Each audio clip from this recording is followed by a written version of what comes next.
Hello and welcome to New Jersey Politics with Laura Jones. I am Laura Jones, and we are so glad to have you here for a special edition of this show.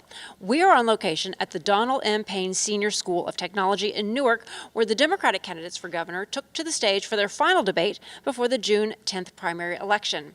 It was a 2.5-hour debate, giving candidates an opportunity to dive really deep into three issues: affordability and taxes, education, and transportation and development.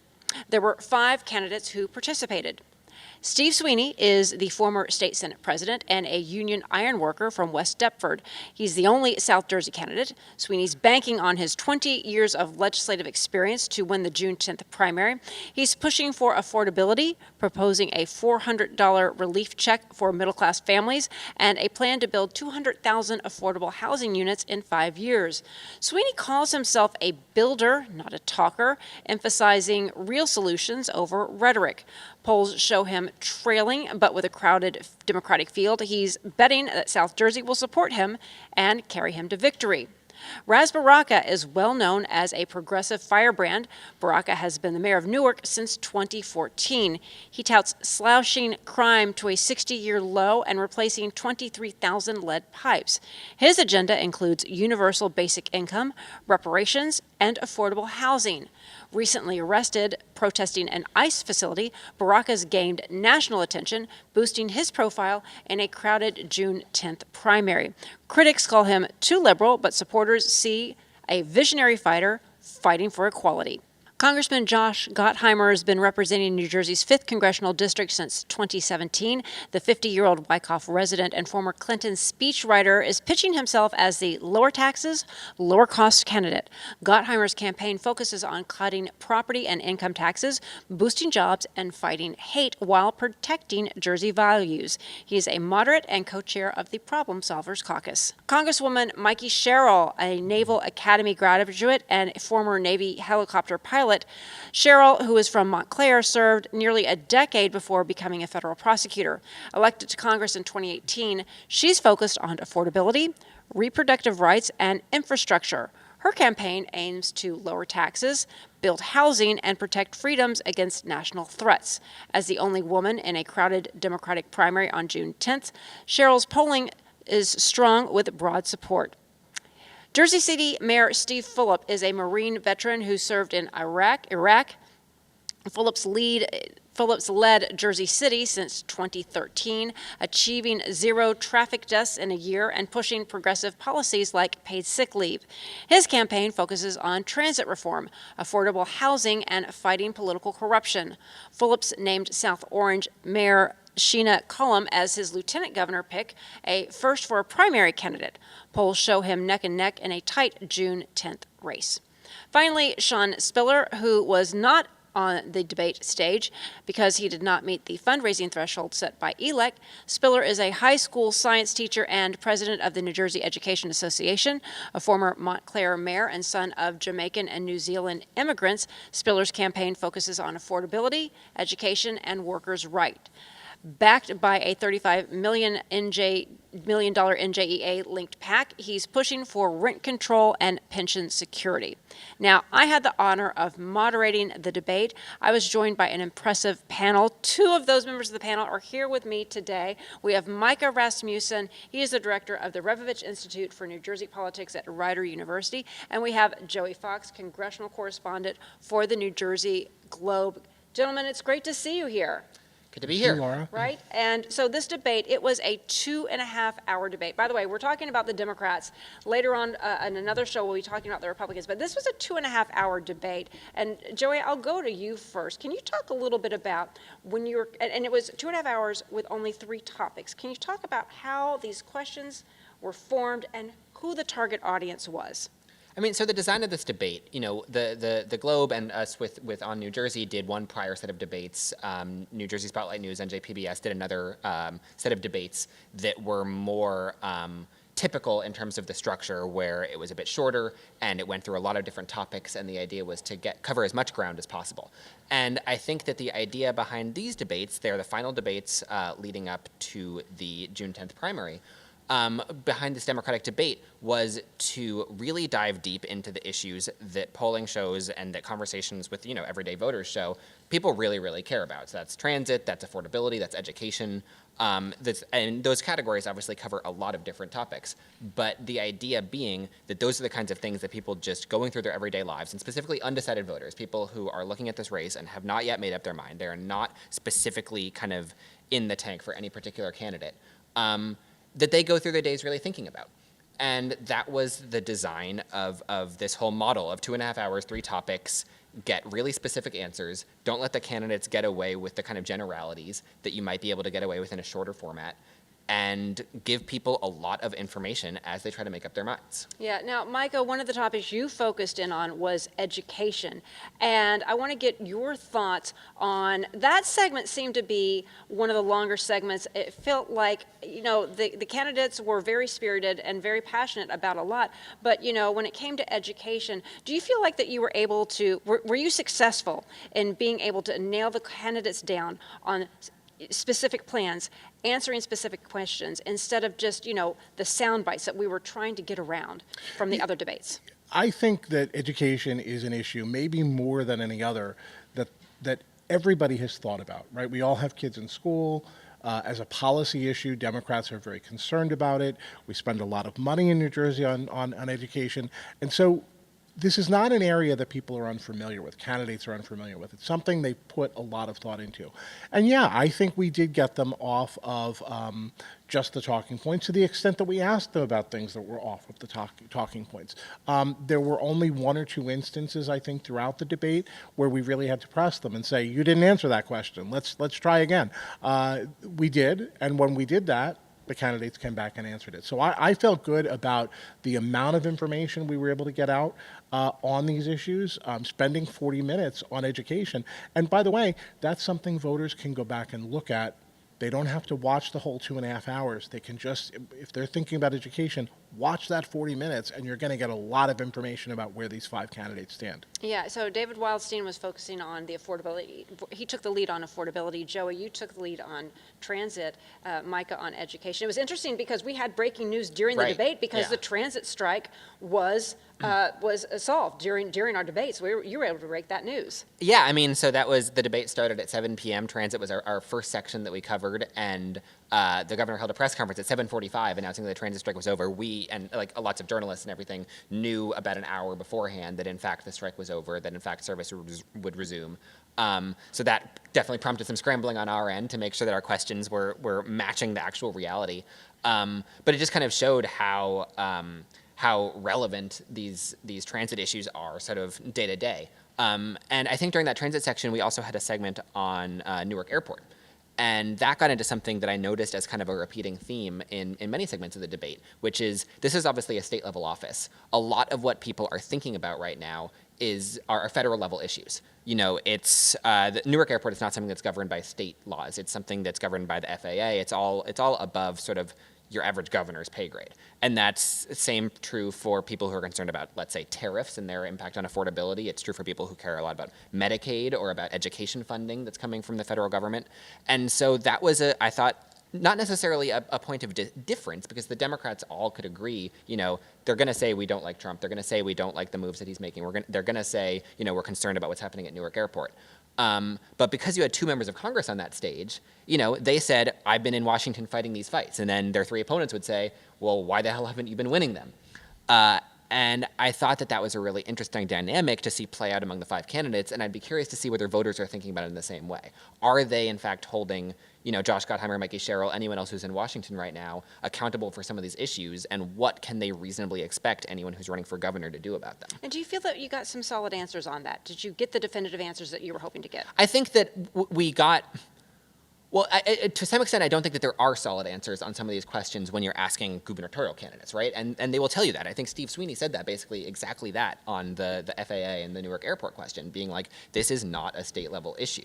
This is something that we can kind of use our bully pulpit on, and we can sort of, advise our residents on. But ultimately, if there are going to be solutions to this problem, it has to be coming from higher above. It cannot be coming from us.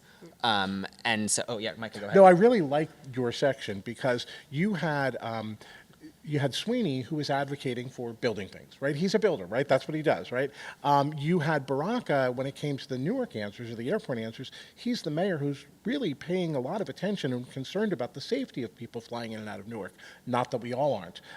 You had Gottheimer who's saying, wait a minute, this is an economic issue. So I really love You had Steve Fulop, who one of his main topics as mayor has been sort of urban development and making Jersey City more of sort of like a real urban core and developing things in sort of a YIMBY-ish way. So that was, it all applied to what he, and Mikey Sherrill, she was once called in sort of a throwaway tweet, the tunnel-obsessed congresswoman, and she took that label and ran with it. So to this day, she is the tunnel-obsessed congresswoman because she wants these transit connections to be fixed. She wants all these things to work better. So they all have this background in the issue. And voters don't often in New Jersey get this level of options, right? So I really have enjoyed watching the interplay between them and getting all these ideas on the table and talking about them. So we have some sound bites that we're going to pull so our viewers can hear directly from the candidates. The first one we're going to play is from Steve Fulop. So we have that ready to go. Let's hear Steve Fulop. He's talking about the general election and taking on the political establishment.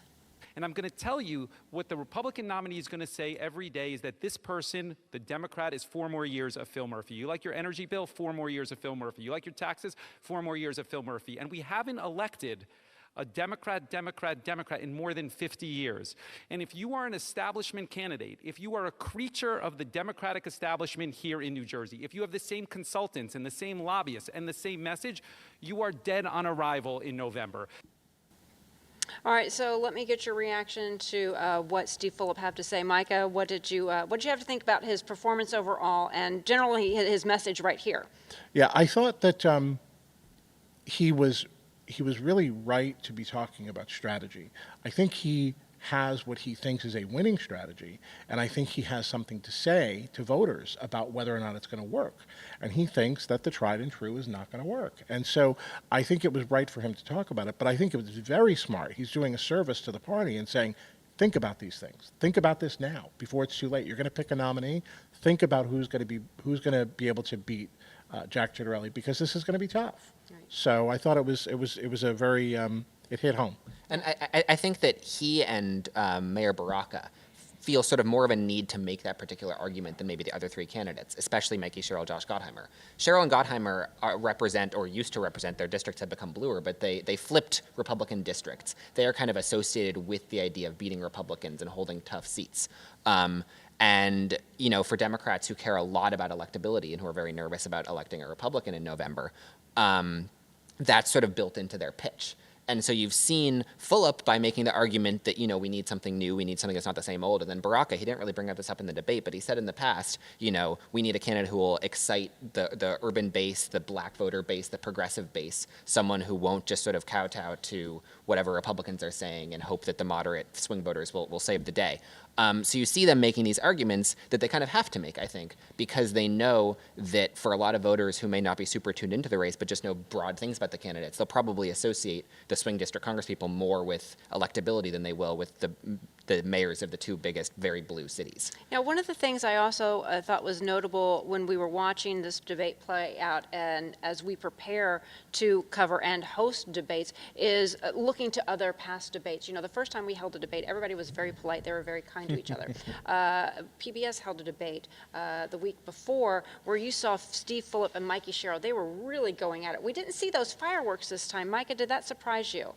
Well, they were at their own podiums, right? So interpersonally or from a body language perspective, they had their own space. There was no tapping. Yeah, exactly. No, exactly. Well, that was Ras Baraka and Josh Gottheimer. And Josh Gottheimer last time, right? Yeah. Right. But we kept. I mean, you know, this is absolutely not a reflection on the last debate, but we had a lot to get to, and we got to a lot. So there was a lot of substance in this debate, and I think we kept them on task. Yeah. We also had questions that I think, to a certain extent, you know, if they got into kind of back and forth, it was usually a relatively detailed policy back and forth. It wasn't the kind of thing that would have their emotions running really high. Yeah, we didn't see a lot of attacks. Yeah, and so, like, you know, sometimes debates get pretty intense, even when you're just talking about, you know, the marginal tax rate or whatever. But for the most part, I felt like the way that we structured this debate, and this has both pros and cons, I think, it meant that the candidates were much more focused on trying to push their own message than they were on sort of trying to tear down the others' similarly wonky answers.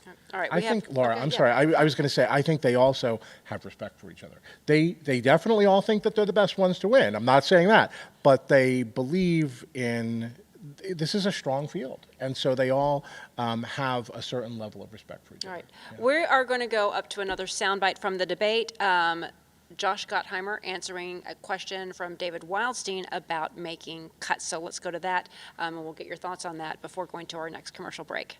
Give me something significant that if there had to be draconian cuts in the state budget, what would you I'm cut? not accepting the premise of your question that there's going to be draconian cuts. The point is, a governor, as I'm going to be, is going to fight back against it each step of the way so we can have what we have, which is great for people, but actually just run things smarter and better here in Jersey without messing with our programs.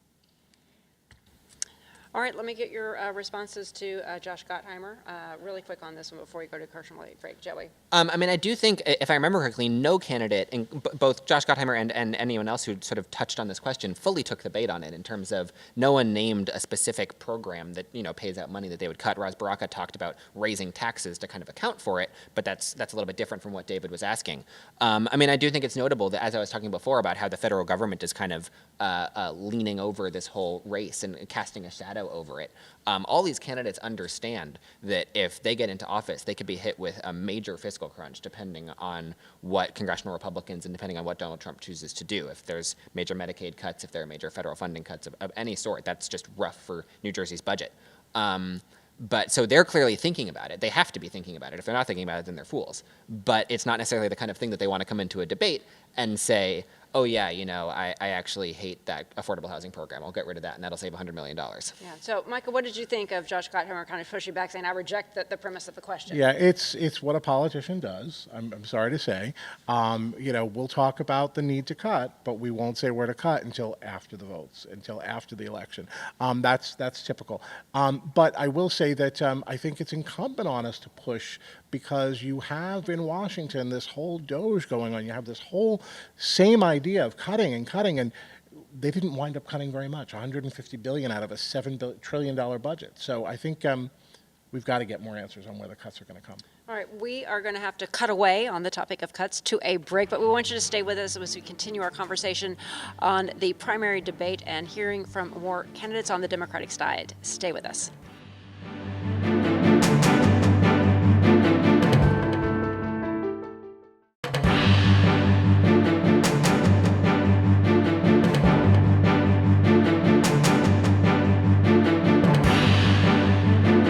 Welcome back to New Jersey Politics with Laura Jones, and we're talking about the final primary debate for Democratic candidates for governor ahead of the June 10th primary. My guests right now are Micah Rasmussen of the Rebovich Institute for New Jersey Politics at Rider University and Joey Fox of the New Jersey Globe. I'm going to jump right in because we have three more candidates we want to hear from. Mikey Sherrill is the first one we're going to hear from, and let's listen to that. I'm going to get your reactions from this past week's Democratic gubernatorial primary debate. We know Jack Ciattarelli has promised to doge New Jersey. Trump has said he's 100% MAGA. He said he's going to not stand up to Trump on anything and go along with everything. And we also know that he said he's going to cut funding for Planned Parenthood and put in place an abortion ban. That's why we need a different kind of leader. Micah, let me go to you first. A lot of polls are showing Mikey as the leader, and she in this soundbite is kind of already looking like she's pivoting to the general election. What were your thoughts on her performance? It's very deliberate. She wants people to start thinking about her as the general election candidate. She talked about Ciattarelli more than anybody else on the stage. She wants to position herself in that way, and she wants to portray her a little bit inevitable, right? I'm ahead in the polls. This is going to happen, and so I think you know, that's why we saw that strategy. The thing about it is that this is still a tight race. She is ahead, but anybody can still win this race with a big turnout on primary election day because the vote's going to be so small. Right, and we still have 25% of the voters who are undecided, and this is Jersey. We want to go to our next soundbite, which is from Newark Mayor Ras Baraka responding to a transportation question. The economy is important, but safety is first, right? The fact that they're delaying and canceling flights is because it's unsafe in the airspace. We have to slow these planes down. We have to put space between them. And I agree, we need to push people to hire air traffic controllers immediately, fix radar systems and the infrastructure immediately so we can have a long-term fix. But people are traveling out of Newark tonight. So, Joey, let me go to you on that. Rasmussen also really commanded the stage with his style of speaking and the way he not just answers the question, but how he delivers the question as well. Even in closing statements, Steve Sweeney said, I wish I didn't have to follow him. So let me just get your thoughts, on more his policy and the way he was answering his questions as well. Yeah, I mean, he is a compelling guy. He is someone who, whether you're watching him on TV, whether you're sitting where we sit, engaging with him as moderators, he is someone who can he can tell a story. He can guide you along. He can convince you of things, even if, it's not a viewpoint that you might have originally agreed with. And I do think it's notable, in relation to the specific answer about Newark Airport, and he had a few other answers like this throughout the night. He's got a lot of hometown pride. This is something where Newark is a city that has had sort of a mixed reputation over the years in New Jersey, and he has worked really hard during his 10 years as mayor to make it someplace where, people want to be, where businesses want to be, where that sort of lives up to being the largest city in one of the wealthiest and most diverse states in the country.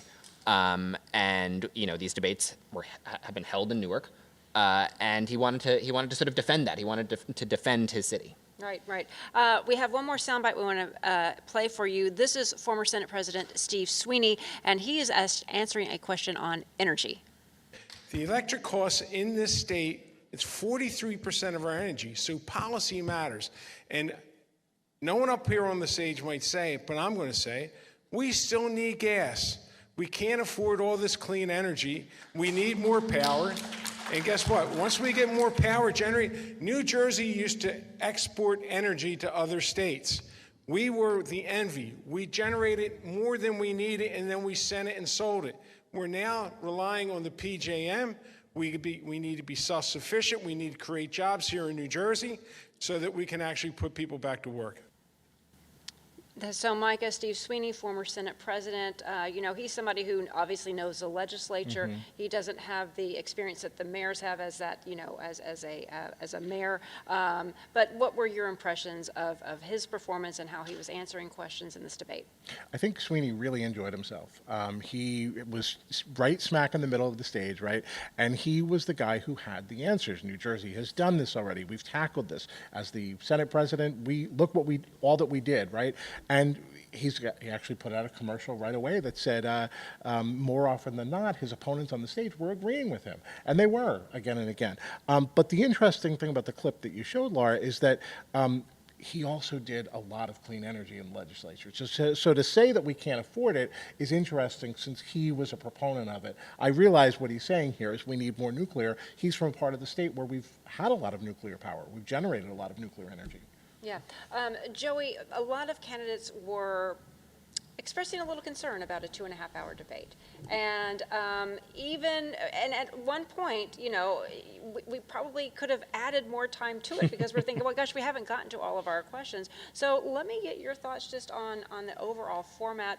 Do you feel that we were able to accomplish the goal and really deliver information to the voters that they aren't finding anyplace else? Or was there any news that you think was broken or things that they haven't really been able to tap into before in other formats? I do think that we got to a lot. I also think that you're right that, it did feel at the end like it felt like we had as much that we still could have said as we would have if we had only done an hour-long debate, because this is such a crowded race and these are such opinionated people.